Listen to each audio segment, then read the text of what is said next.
తెలంగాణ రాష్ట్ర రోడ్డు రవాణా శాఖ మంత్రి పొన్నం ప్రభాకర్ సారు ట్విట్టర్లో 2 పిట్టలకు ఒకటేసారి సూటి పెట్టిండులా చూడు రోసారి.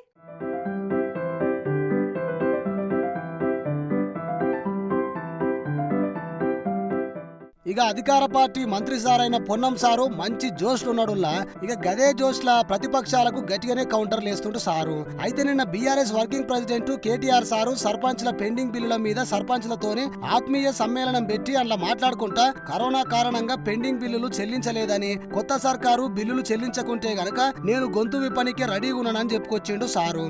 అయితే 10 ఏళ్లకెంచి గవర్నమెంట్ నడిపింది ఆళ్లేనని, అట్లనే కేంద్రం పంపిన పైకం మధ్యలో దొబ్బి వాడుకున్నది, యాద్ మరిసిండో ఏమో గాని కొత్త సర్కార్ వచ్చి నెల కూడా కాలేదు, వాళ్ళు ఇయ్యకుంటే నేనే పోరాటం చేస్తా అని చెప్పుకొచ్చిండు. దానికి మంత్రి పొన్నం సారు గిట్ల ట్విట్టర్ లో కౌంటర్ ఇచ్చిండు. హంతకులే సంతాప సభ పెట్టినట్లున్నది. 10 సంవత్సరాల మీ పాలనల సర్పంచ్లు బిల్లులు రాక ఆత్మహత్యలు చేసుకున్నది నిజం కాదా? సర్పంచ్లను పనులు సస్పెన్షన్ల పేరుతోని వేధించింది నిజం కాదా? ఇప్పుడు మళ్ళా ఆత్మీయ సమ్మేళనాల పేరుతోని రాజకీయాలకు తెరలేపితే మిమ్మల్ని ఎవ్వరు నమ్మరు కేటీఆర్. మీ హయాంలా 1100 కోట్ల రూపాయల బిల్లులు పెండింగ్, 20 మంది సర్పంచ్లు ఆత్మహత్యలు చేసుకున్నారు అని రాసుకొచ్చిండు సారు.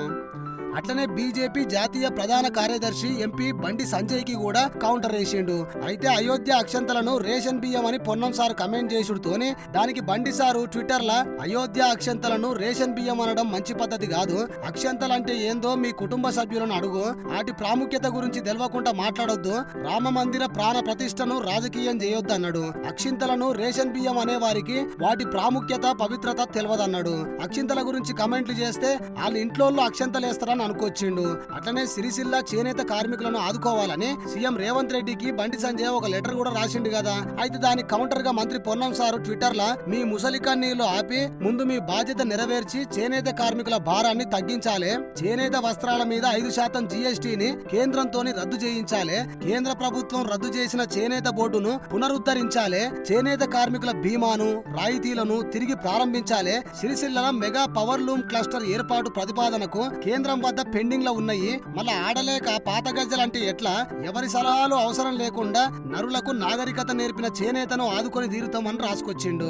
ఇక చూడాలి మరి ఈ లొల్లి ట్విట్టర్లోనే ఆగుతుందా లేకపోతే మీటింగ్లు పెట్టుకొని మరి ఒకరిని ఒకరు తిట్టుకుంటారా అనేది.